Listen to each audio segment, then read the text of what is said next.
Okay, we're live here. Sorry about a couple false starts there, but we are up and running, and we also don't have our normal intro. For some reason, it is not on my computer. We just noticed.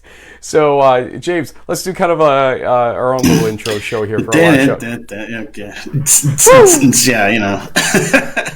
We got Good morning, pictures everybody. flying across here. We'll get like helmets going across. It'll be great. Yeah. Well, I got dancing nothing in here. players. I got a CISO. You know. Yeah. We got Union and RPI and Union and Coffee. RPI. Yes. I have a Wesley hat, but I don't think that'd be pretty appropriate right now, so we'll just kind of leave it at that.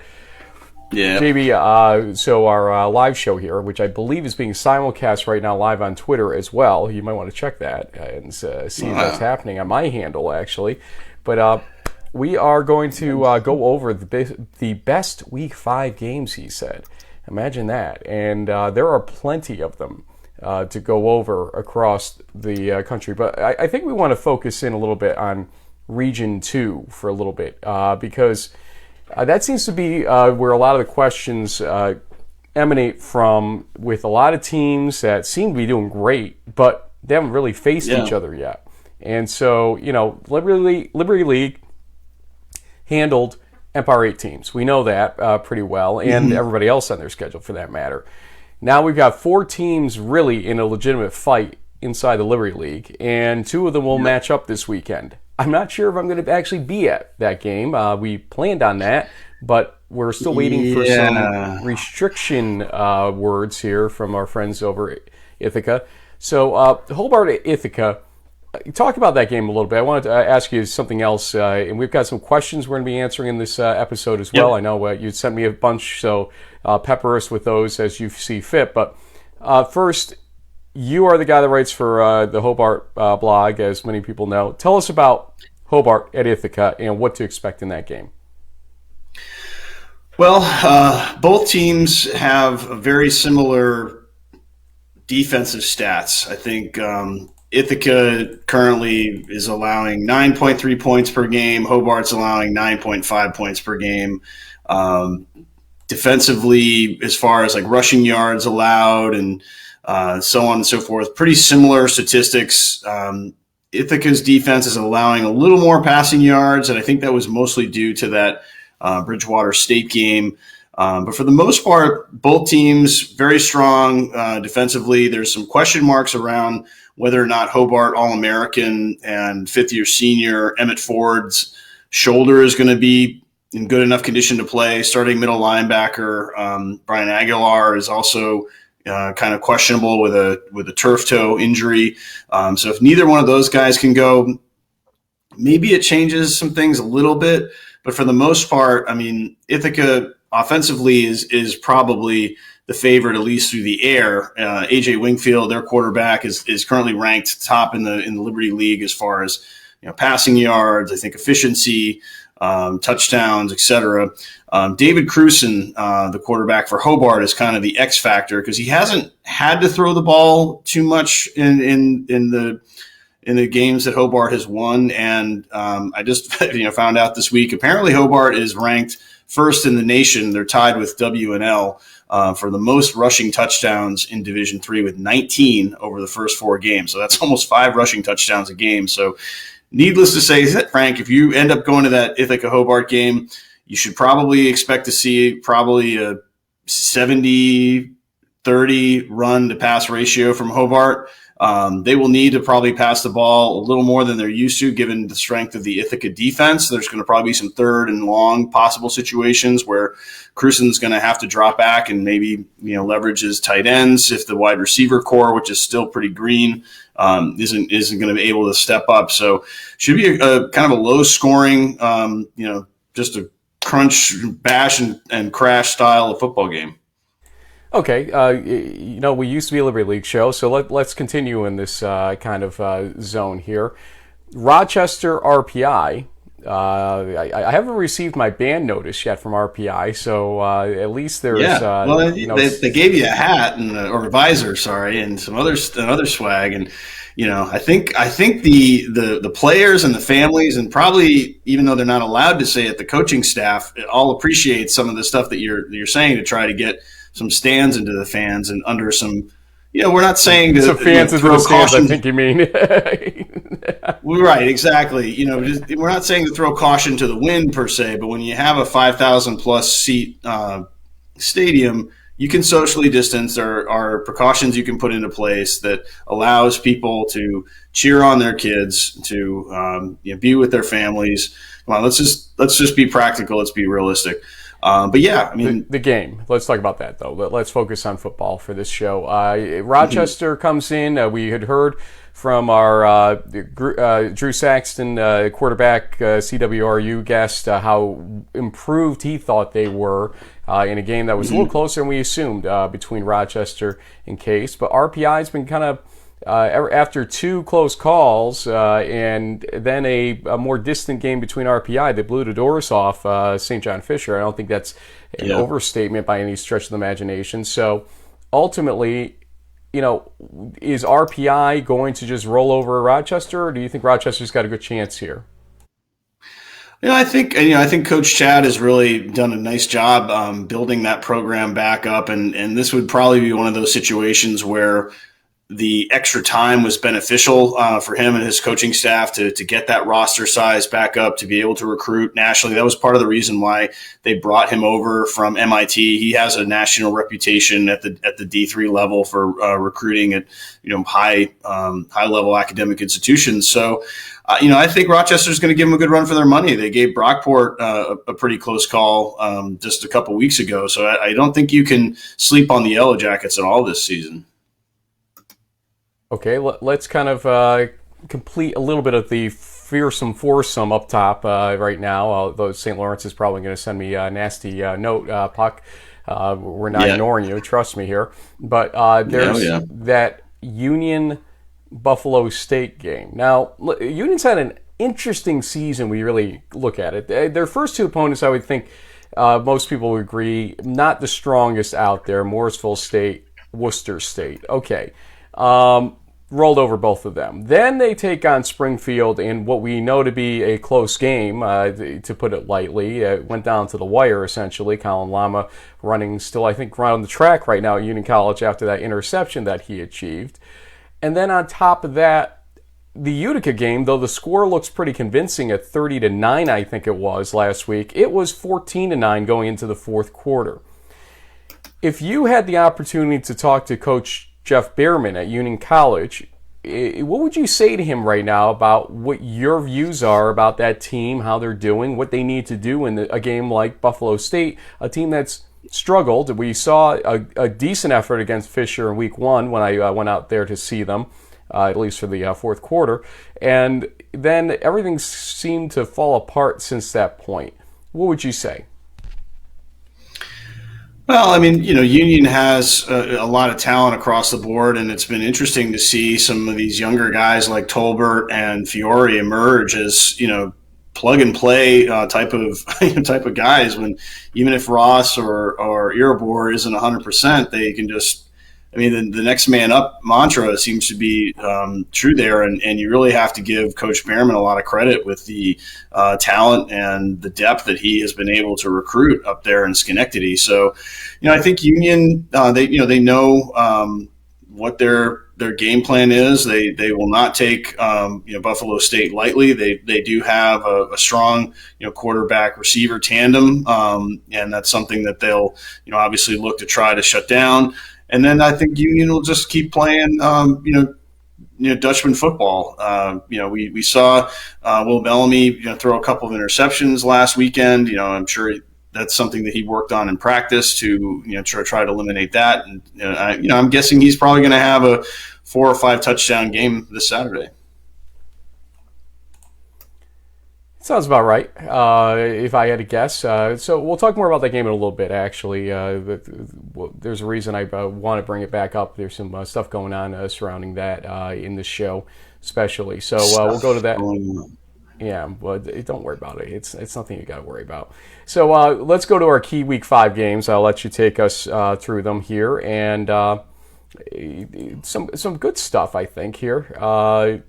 Go ahead. I think there may be one thing missing, though, but we'll get to that in a moment. So here are the key Week 5 games. JB.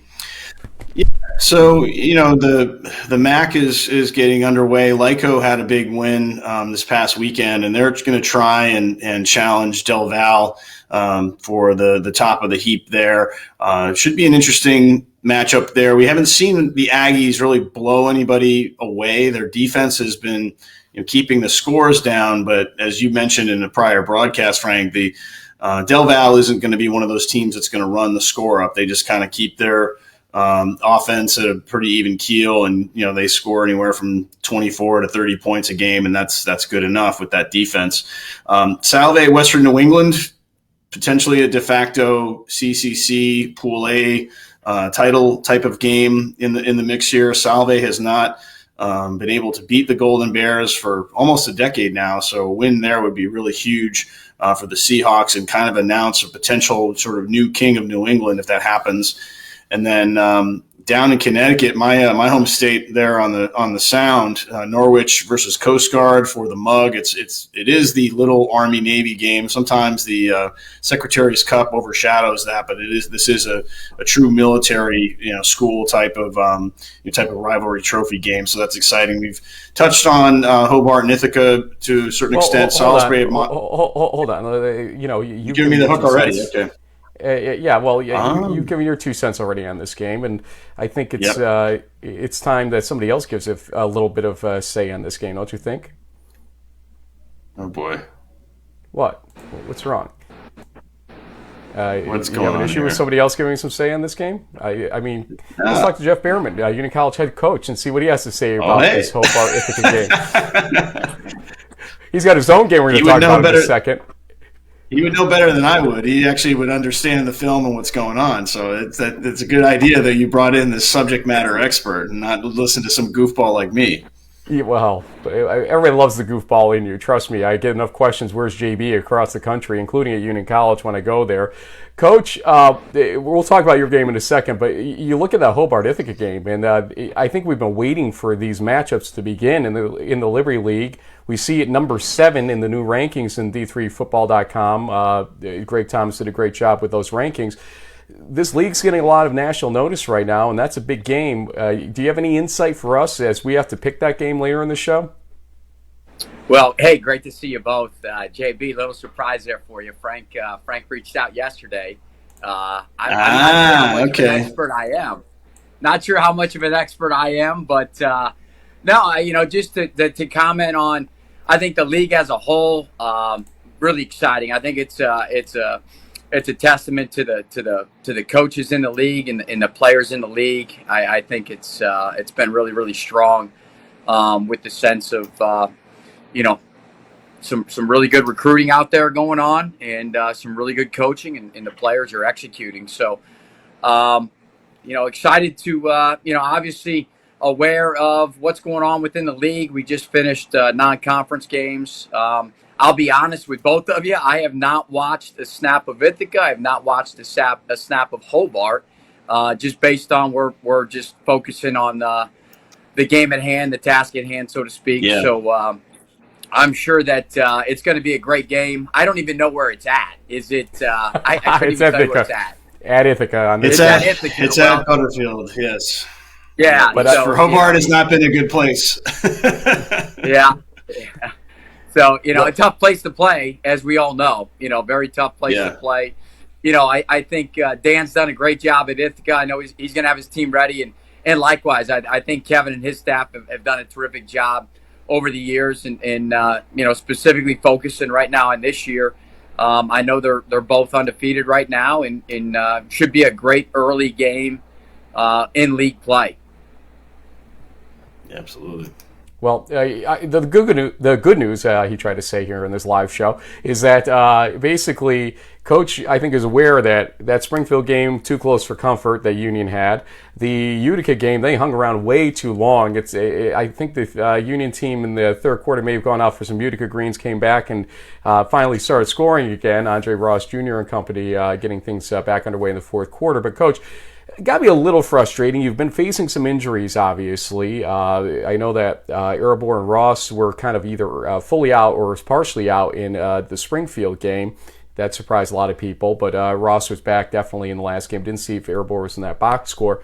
But now, as you head toward Buffalo State, what is the condition of your team, and how do you think your team matches up against the Bengals?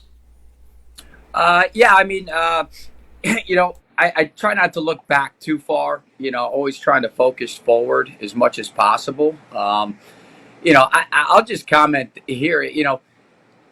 There's a lot of good football teams out there in the country right now, and in terms of coaching and players at the Division III level, I think it's at a high level right now across the board. And Mike Sarasula does an unbelievable job with his staff. That's a good football team and a good football program at Springfield. So that did not surprise me, to be honest with you. And same with Blaze Fasciano and his staff at Utica. I mean, that's they're playing at home. They're playing on homecoming, and they got a lot of good players on that team, and they do a great job coaching those players up. So, it's not easy to win. I think any coach that you talk to is going to tell you that, and you gotta fight through the injuries, which we have had certainly, and we continue to fight through the injuries right now. But I said to the staff a couple weeks ago, I said, hey, so and so didn't feel sorry. We didn't feel sorry for so and so when they lost their first string quarterback or their second string quarterback. No one's feeling sorry for us right now. So, next man up. And I know it's kind of cliche, but it's true. The game doesn't stop because you have some injuries. You have to do your job as a coach to put other players in positions to make plays. And, that's what we're trying to do right now. I think in terms of going into Buffalo State, I mean, you're playing on the road, you're traveling. The biggest distance we'll travel this year, going to Buffalo State, it is their homecoming. When you look at the one game that they played at home against St. John Fisher, it was a tight game up through the fourth quarter. So, they certainly play well at home. I know 2 years ago when we went out there, they played well at home as well. So we're expecting, a very challenging game right now. It's we don't look at the records. You can't do that. You can't look at this score and that score. I know people want to do that, but I look at that one game and we have to do and what we need to do to come out on top. Coach, this fall season is obviously, pretty unique in the grand scheme of things when you think about what we went through over the last 18 months. And, 2019, you guys were in a similar position, going into this week, undefeated, and it led to a great, 2019 season. But what from your perspective have been some of the biggest similarities and differences? I mean, the differences I think we kind of know off the top of our head, but are you starting to feel like a little bit of a return to normal, now going into the fifth week of this fall season, or is there still a little bit of the, what happened in 2020 still kind of overshadowing things to a certain extent? Honestly, for me, it's business as usual, to be honest with you. You control what you can control. It's something we preach all the time to our guys. And look, if they ask us to wear a mask inside, we wear a mask inside. If they ask us to wear a mask on a bus, we wear a mask on a bus. So those parts are just kind of like, okay, that's what we have to do to have a season and to play football games and to be able to compete on Saturday. Then we're going to do it. That's fine. So I guess that's probably really the only difference. I mean, we're in classes, we go to practice, we go to meetings. The weeks are the same right now, and that's what you embrace as you get into the season. So in terms of that, honestly, JB, it's for me, again, as I said, business as usual. Hasn't been that many differences. I guess from a coaching perspective, the biggest difference is how much youth you have on your roster right now. When you're talking about the sophomores and the first years that really haven't experienced school with an actual football season. So we're staying and focusing on those two classes specifically to make sure that they're balancing things correctly academically and athletically right now. The juniors and seniors, they've been there, done that. They've kind of figured things out at this point. So that's probably the biggest difference right now, and the focus that we have to have more so off the field. So, Coach, there have been rumors that I've been seen wearing this RPI visor here that was sent over by Coach Isernia. I have not received my rescinding of my alumni status yet from Union for doing so, so at least there is that. But the reason we did do that, and a lot of Union fans have kind of stood with us on this on Twitter and social media, is this interesting policy over at RPI. Now, I don't want you to be negative here, and I know you have your thoughts on it, but we're not going to go there. But let's talk about the flip side. Union College and President David Harris have sort of embraced fans back on campus with restrictions. This is not willy-nilly, everybody go out and be dangerous in this situation.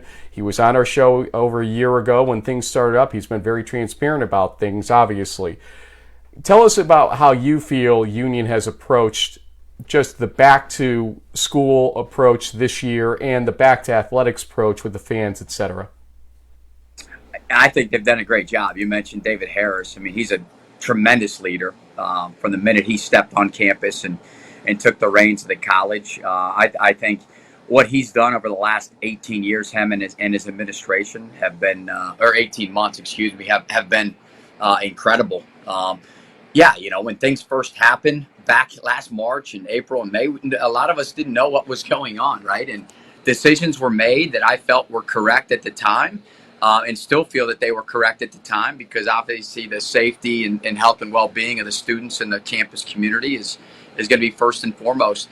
In terms of moving into this fall, I couldn't be any happier. You know, it's for our students, for our faculty, for our staff, for our overall campus community. I mean, I had this conversation with a sophomore student just the other day. And I think this will sum it up right now. He's like, it is so nice to be able to go to class and have a discussion in person with other students and your professor. It's such a different experience than what we had last year being remote the whole time. And then, you know, again, for us, the restrictions, so our guys have to wear masks when they go in the weight room. Like, they didn't complain one time. It was like, okay, all right, that's what we have to do. That's what we'll do. So in terms of how they've handled it, I mean, to me, you know, it's been a normal operation here, which I'm very, very thankful and grateful to David Harris and his administration for that. I think, again, Athletic Director Jim McLaughlin's done a terrific job in terms of just keeping us all safe and moving forward to make it as normal as possible. So, and then to have the fans at the games is tremendous. You know, it's part of the experience, right? It's part of the college game day experience, to have the students there, to have the families there.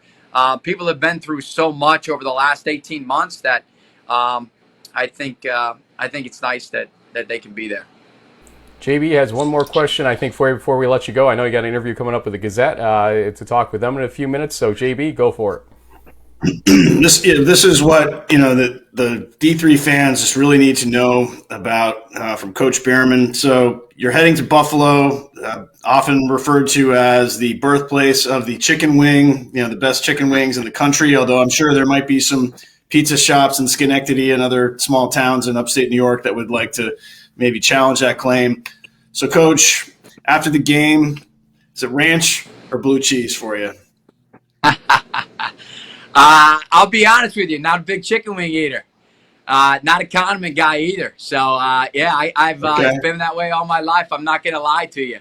But I do know there will be wings there will be some wings at the parent tailgate. I had our head of our parent tailgate that feeds our guys afterwards. She wanted to know the total number, and she wanted to make sure there's enough buffalo wings for everybody. So there you go. I'm sure there'll be plenty of blue cheese and ranch there for them. I got one last question for you as well, real quick here. In our preseason show, in our cold open for that preseason show, I told Will Bellamy and Will Sermon that I noticed a couple extra gray hairs on you, and I asked them what player or players may be causing those gray hairs, and they answered, I think, a combination of Colin Lama, Andre Ross, and Sermon threw Bellamy under the bus a little bit as well. Is there any accuracy to those statements that they made? Bellamy for sure. Absolutely. I'm with him all the time, right? And hey, I ain't getting any younger. That's for sure. So, I have so much fun with this team. I love coaching this team. A great group of people. We have great families, and that's part of the challenges of being a coach, right? Is just helping these guys grow, develop, and mature through their time here. And all those guys that they mentioned are great, great people, and have grown so much since being here. Has Llama stopped running around the track after the interception versus Springfield? Have you been able to pull him aside yet? I absolutely pulled him aside. Yes. Yeah, that was discussed. You know what? That's style. Colin Llama. That's Colin Llama not in a nutshell. Style. Okay, I know, but that's Colin in a nutshell. Let's not kid ourselves. That's the way he's been since day one he walked on that campus, and you're better off with him than without him. Between the lines, yeah, he's as good as they come between the lines. Isn't that kind of what you want? Isn't that kind of what you want, though, in the linebacker coach? They have to be a little bit, crazy, a little bit wild. They have to have that kind of wild man mentality to get out there and really get after it, right? Absolutely. Yeah, you definitely got to live on the edge a little bit now, for sure. Yeah, you do. Coach, appreciate your time this morning. A lot of fun always talking with you and catching up. And that was a nice surprise. Yep, for JB to actually talk to you for once here. But good luck against Buffalo State this weekend. I was out there, great field and great atmosphere generally for football, as you know. And so enjoy the experience, but I'm sure the enjoyment will be better if you move to another win on your win-loss record after this one. So good luck against Buffalo State, and thanks again. Thank you both, guys. Keep up the great work. You guys are awesome. Thank you. Thank you, sir. Thanks, Coach.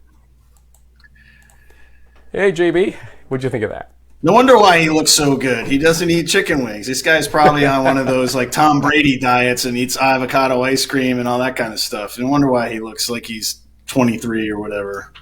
We left off on Region 2. You were going to skip over Hobart versus Ithaca and go over to Salisbury versus Montclair. I'll ask you to pick up the pace a little bit for our viewers out there so we don't make this a 2-hour show. But here we go. Continue, sir.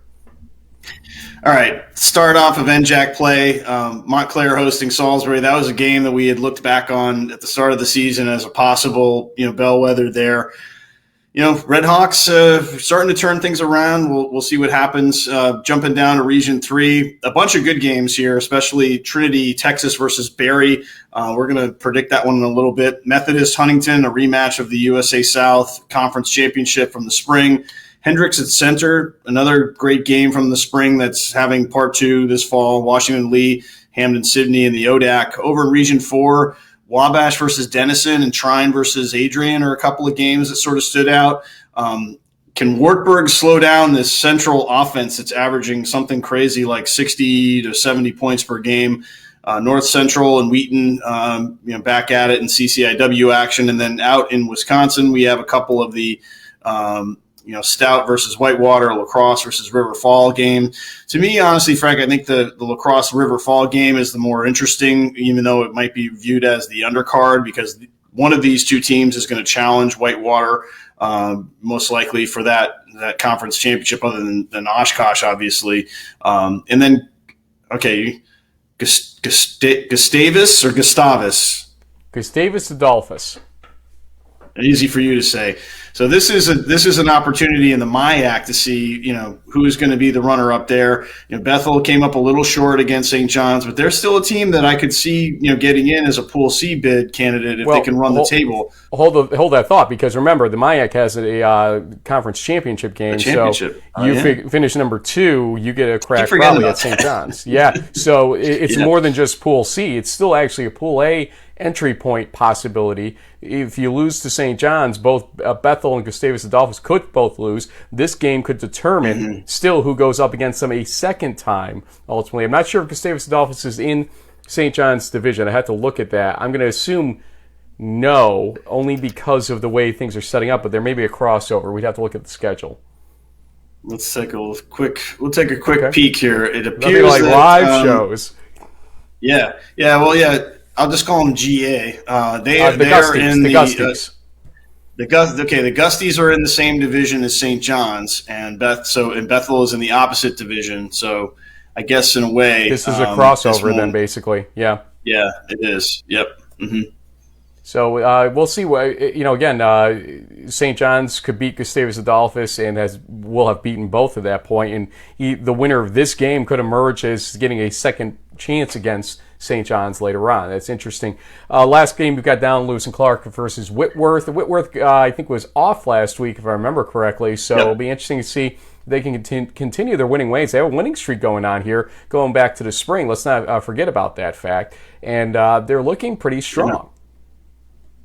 Yeah, they really have, and I think it's a combination of factors there. I mean, we obviously met Ethan Peloquin, the wide receiver. I think what's their quarterback's name, Frank? It's like Jaden Pruitt. Jaden Pruitt, right? So I mean, yeah, they have come off a bye. They've beaten a couple of Northern and Southern California teams. They defeated Claremont Mudd Scripps back on the 18th. 31-15, and Claremont just knocked off previously ranked live TV Chapman, exactly. So anyway, they're a week away from their big matchup at Linfield on the 9th. So you have to hope that they're not going to overlook Lewis and Clark, who's quietly gone 1-1. They beat up on Whittier. They've had a 2-week bye. Which is kind of interesting. So they've been preparing for this one for a while. This could be a trap game for the Pirates if they're not careful.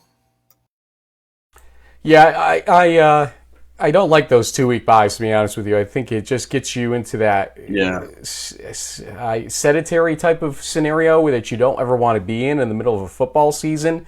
We saw some teams experience it during the spring, and it felt like they came out a little bit at that point once they kind of got back to football. So we'll see how that plays out.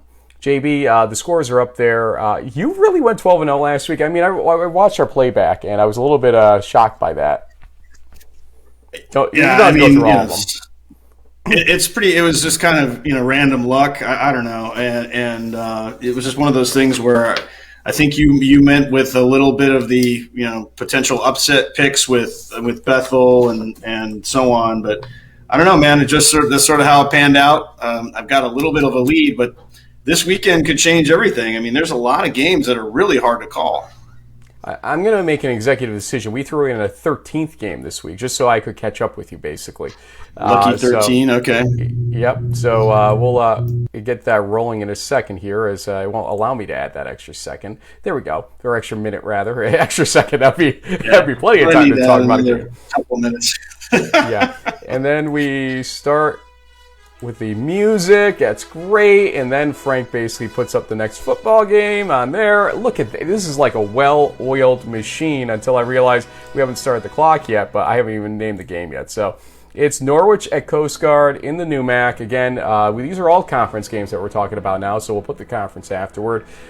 JB, I've talked for long enough. Go.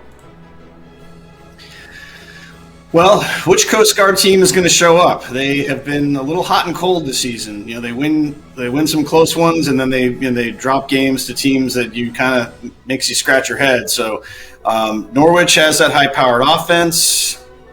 I don't know. I think CC Grant and company will find a way to win it at home, but it's going to be a kind of a battle. Maybe a special teams play turns it. I'll take the Bears to hang on 21-17. I'll take your landscaping crew outside, actually. They always provide some excitement on our show here.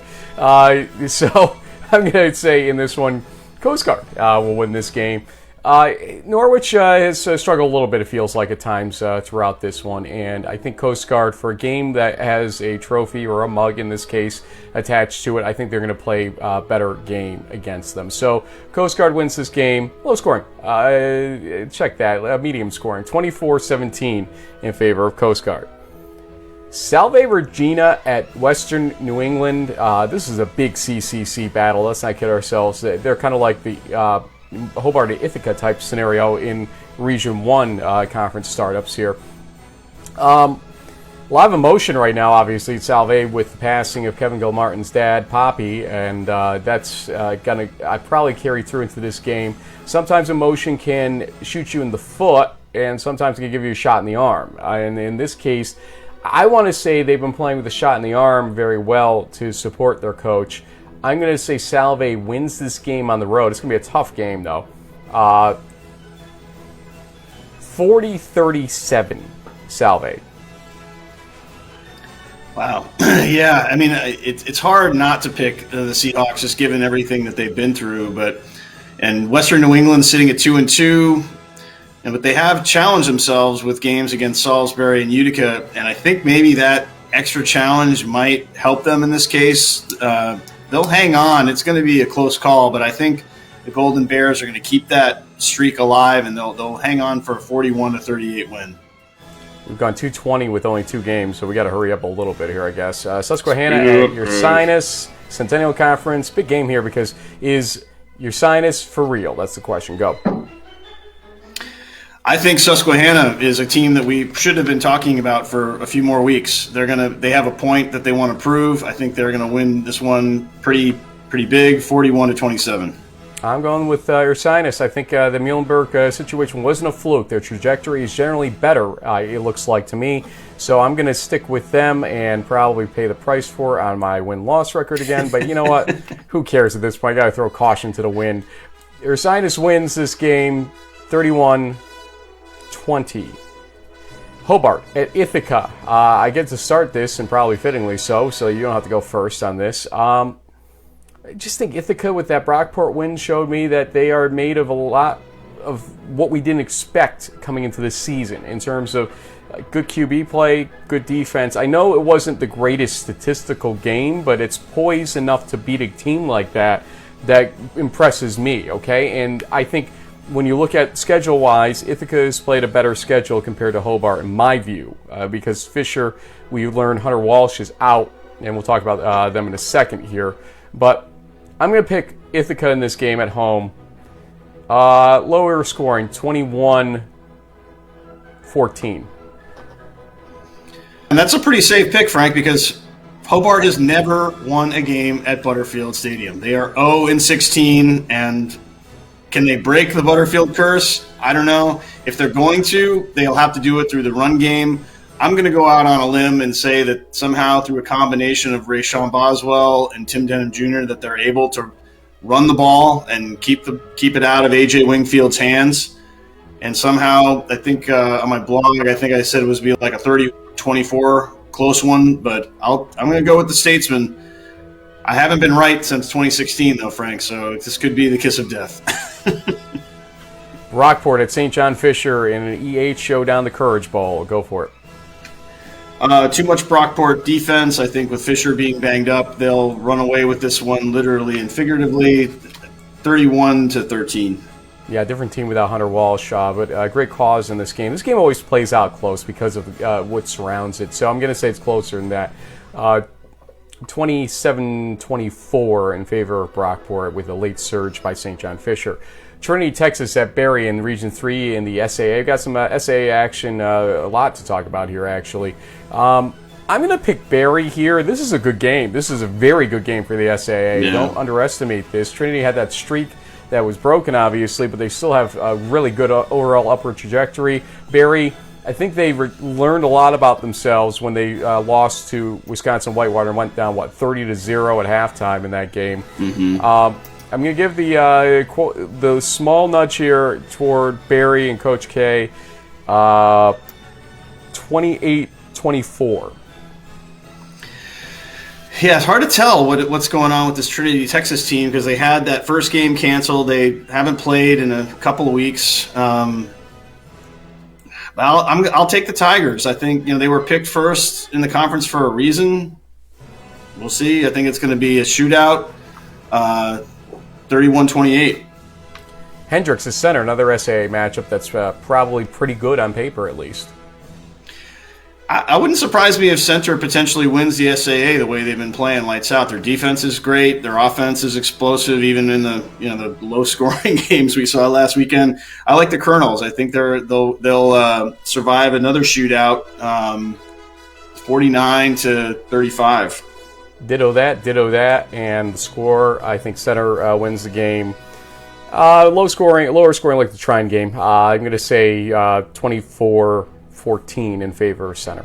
Washington Lee at Hampton Sydney, almost fit there, but we'll make it fit now in the ODAC. And I'm going to say Hampton Sydney struggled to start the season, no doubt. Washington Lee coming off that high, great angles of those last two plays on Twitter I saw last night, in fact, from the Randolph-Macon game.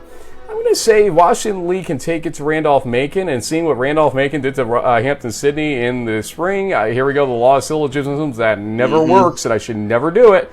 Guess what? I'm doing it. That's what we do. W&L, give it to them by a score of 21-17. Yeah, it's kind of like what I'm thinking with the Hobart Ithaca game. I think the rushing attack will be the difference, maybe. So I will take the Generals to run it up 31-27. 3.5 minutes left here. We're still in Region 3, but things change a little bit. Methodist at Huntington, go for it in the USA South. Yeah, I think I'll stick with the home team. That was a big win for them over Brevard. This gives them a chance to keep pushing towards that USA South title. I'll take the hometown Hawks to win this one 27-14. Yeah, they played each other right in the spring for the championship, if I remember correctly, or the championship. They did. Yep. So at home at Huntington, I'm going to say they win this one. It seems like the scores have not been living up to expectations in the USA South, so I'm going to say 20-17 in this one. Huntington wins. And in Region 4, I believe, right? The NCAC is Region 4. Wabash at Denison coming up. And Little Giants always fight, right? So I'm going to say that they do so here and win this game. Some Wabash fans have been a little bit critical of the consideration of rankings and this and that and the other thing. Well, here's a chance to prove it, and I think they might here. It is going to be Wabash winning this 27-26. Close game. Yeah, I mean, Denison's looked good. They won 3 in a row. The win over Wittenberg last weekend was impressive and made me initially think that would be my pick. But I'm going to go stick with the Little Giants also. I think it's going to be a close call, but I'll take them, Wabash that is, to win 27-24. I think it's going to come down to a field goal. 150 left. Region 5, Wartburg at Central in the ARC. Central's just been impressing the hell out of me. I'm not going to lie to you here. Their numbers have stacked up really well. And this is supposed to be yours to go first on, so I'll let you go ahead and pick yours first, and then you know who I'm going with. I mean, until somebody knocks Central off, they seem to be the team to beat in the ARC. They're putting up 84 points. I mean, I'll take them to win this one 42-21. 49-30. I think it'll actually be an offensive showdown, but yeah, Central wins this game. UW-Dub. Again, won't fit. There we go, and there we go, and there we go. Finally, Lacrosse at River Falls. I got to get that wider somehow. In the WIAC. I think Lacrosse, they're ranked in my rankings. I see no reason to say no to them winning this game, although it is on the road per se. I'm going to go with Lacrosse here by a final score of 31-20 over River Falls. Yeah, and I think Lacrosse beat River Falls in 2019 as well. So, but I don't know. There's got to be at least some kind of an upset this weekend, right, Frank? So I'll go with the Falcons. I'll just take a flyer and see what happens there. Home team will hang on in a close one. Let's say 35-28. 20 seconds. Gusties, Bethel. The Royals, I think, are still. I mean, they gave St. John's a good run for their money. I think they'll beat the Gusties, say 31-24.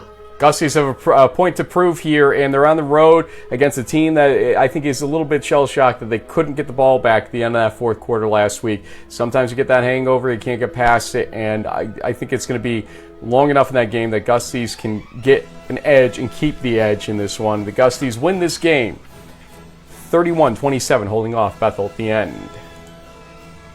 That's it. Did we really get through all 13 games in just about the 11 minutes that we had set aside? That's incredible. We finally kicked it in. That's incredible. Yeah. So, JB, if you were a fan here and you had to watch 2 or 3 games this week on the web streams, whatnot, what games would you say top billing? You only have 1 or 2 screens maximum to watch, so you can maybe watch simultaneously. What would you say to them watch? Well, I mean, everyone, of course, is going to say, because I went there, that I'm biased towards the Hobart Ithaca game, but 2 top 25 teams playing a potential history-making game. If somehow the Statesmen can break this curse of not being able to win in Ithaca, is obviously one of them. I think the Salve Western New England game, it's another one of those things where can the up and coming contender knock off the longtime reigning champion? Should be really great. And then I think maybe the Trinity Berry game in the evening, that's going to be a great nightcap. We've seen since last spring some of these SAA games, especially the night games, are outstanding, back and forth, close calls. So those would probably be my top 3. With perhaps the Susquehanna Ursinus game is one to keep an eye on, just because I feel like we, meaning people who follow Division III, haven't really been paying enough attention to Susquehanna. I think they had won a lot of games in 2019. They had a point to prove, and they got left off the table in the Pool C bid situation, and then they took it out on a MAC team, dropping 84 points on them in the postseason bowl. I think they've won like 12 or 13 games in a row. I think the Riverhawks are going to make a run at the CC. So this is one of those awkward moments where I don't have an email that I was hoping we'd get by this morning to help explain what I'm going to be doing this weekend in terms of coverage. The original plan, just to be honest here, was Hobart at Ithaca and then the Courage Bowl, Brockport, St. John Fisher. And I'd like that to remain the case, but we were told late yesterday, and haven't gotten a response since, I'm required to stay behind some yellow line, which I'm not sure if that's the spectator roping that we're used to, or what this yellow line is, and how it affects our normal coverage, and also that the players can go directly into the locker room after the game. So I'm not sure if that means I don't get a chance to do post-game interviews with the winning team ultimately. So we're going to try to work that out today. If that is not going to happen, we're going to seek credentials from Western New England for the Salve Western New England game, and then UMass Dartmouth at WestCon as a double dip. So we're going to have a double dip somewhere in this whole scheme of things. Okay. But it's a question of where, and unfortunately, it's because of some lack of communication here over the last 24 hours or so, we can't tell you exactly where I'm going to be. It would be disappointing if Ithaca didn't allow us to do what we normally do. We've done everything we can to support the Ithaca broadcasts over the years. Jake Assman and Matthias Wheelman and Ben Carlton. I was on their show the last couple days there on Wednesday. Yep. Second Floor Sports. We've done everything we can to promote them and prop them up. And so one would hope that Ithaca would say, yeah, there's no problem with you being on the sideline and do what you normally would do with your Twitter video, so you have the right angles and everything like that. It's not about being prima donna. It's about doing the right coverage, and being in a fan grouping is not that at Ithaca, especially after what happened a couple of years ago. I know that firsthand. So let's hope that there are lines that they just installed, maybe an extra foot back and away from the players' box and stuff like that.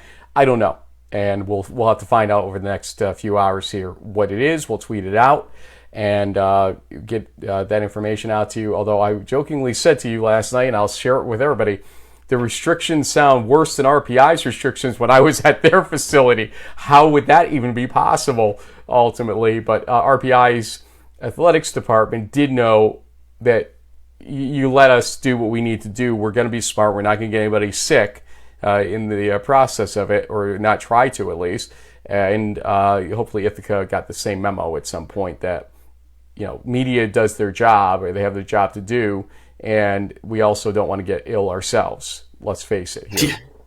Okay? Yeah, no kidding. Wow. I'm vaccinated, so, it is what it is. I think this week is going to be a defining week for D3, with all conferences basically entering conference play. I can't name one that I didn't see it happening in, so this is where it starts. This is where Pool A starts for everybody. Some have played a couple of games already in conference play. We get it. But this is it. The entire country now is in the same sync of Pool A. It doesn't matter what happened in the out-of-conference schedule. You win your conference. You're going to the playoffs. Yep, that's it. And we'll worry about Pool C later.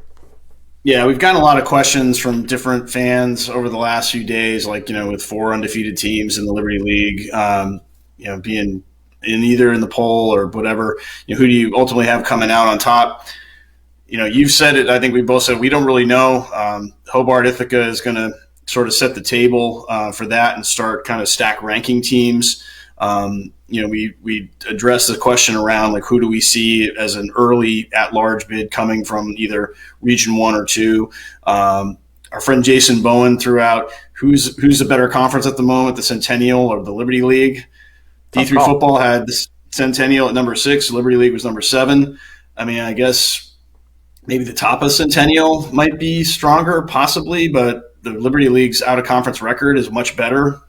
So go figure. I think that's kind of a push. And I think, as you're saying or suggesting, I think you go a little bit deeper in the Liberty League, though. Hopkins, Muhlenberg, and Susquehanna and Ursinus at this point are going to object to that, and so I think I might give the slight edge to the Centennial, as Greg did in D3Football.com there.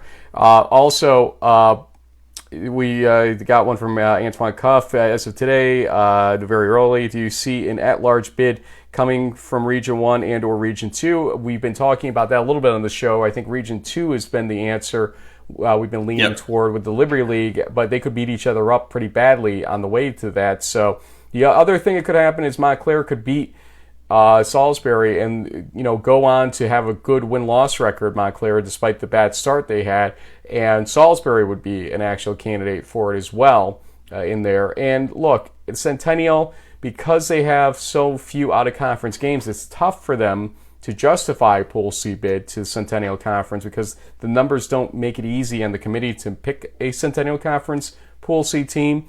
But if Muhlenberg runs the table and Ursinus does the same going down the line here, that could happen as well. But Region 2 generally looks like the better grouping right now with all those scenarios. The only team I can name in Region 1, or only teams, 2 teams actually, are a Widener-Del Val loser and possibly the loser of any Salve game if it's Salve, because Salve losing a game, running the table the rest of the way would be 9-1. They could get in if their stats prove to be good, although subjectively people might diss their schedule. I don't know how you do that with Rowan and Montclair on that schedule. NJAC has not helped their cause with the numbers, but it is what it is at this point. And finally, a 48-team playoff, no, I would not like to see that. If we're going to do anything, let's add a mandatory conference championship game for conferences that want automatic bids. Let's start making them play to eliminate themselves early and do it that way so that we integrate it into the regular season somehow. The NEFC used to have one. The MIAC's got one now. We saw 5 in the spring season. It was great. And I think the second half of that question, pads and spring practice. I mean, we know what we would like to see and what coaches would like to see. Unfortunately, the NCAA still does not like that for Division III. And I think they may have accommodated a little bit, but they're going back to sort of the old ways. That's just not going to be an argument that most D3 football coaches are going to win, unfortunately. I like the idea of spring practice and pads, even if it's just, helmets and shoulder pad type shells kind of thing, but I doubt the NCAA is going to look. Well, I think they did. I think actually they did expand to that. Well, they did like 4 or 5. I mean, it's not going to be it's not much be as universal in the springtime. Yeah, it's not going to be as spring. much as it should. Yeah, 100%. It wasn't the 2021 spring by any stretch of the imagination. Gary Barrett with those last 2 questions. Appreciate that. And Patriots 1015 with the Liberty League question. We didn't name that on Twitter. So thank you for catching that. We almost left without answering those questions. Appreciate the questions. Keep them coming to us on Twitter. Our coverage throughout the weekend is mainly on Twitter. I'll have post-game interviews, usually the morning after the games. that I cover, but we'll have in-game coverage on Twitter from my handle and retweeted by JB on the D3FB Huddle channel. Had over 26,000 video views, maybe more, from the UMHB game against Hardin Simmons. And,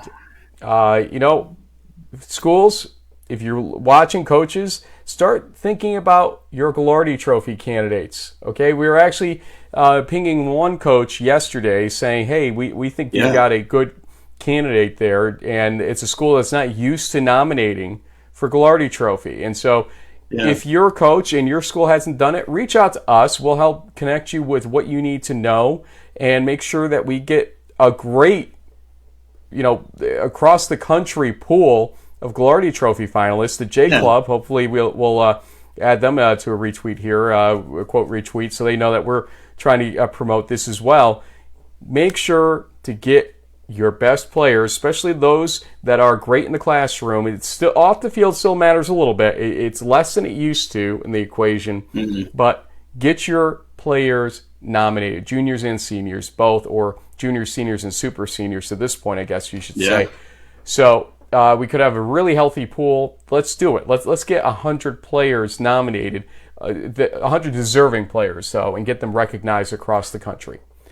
That's it, JB. I will talk to you throughout the weekend. Folks, we'll see you throughout the weekend on social media. And enjoy Week 5. Lots of great coverage coming up.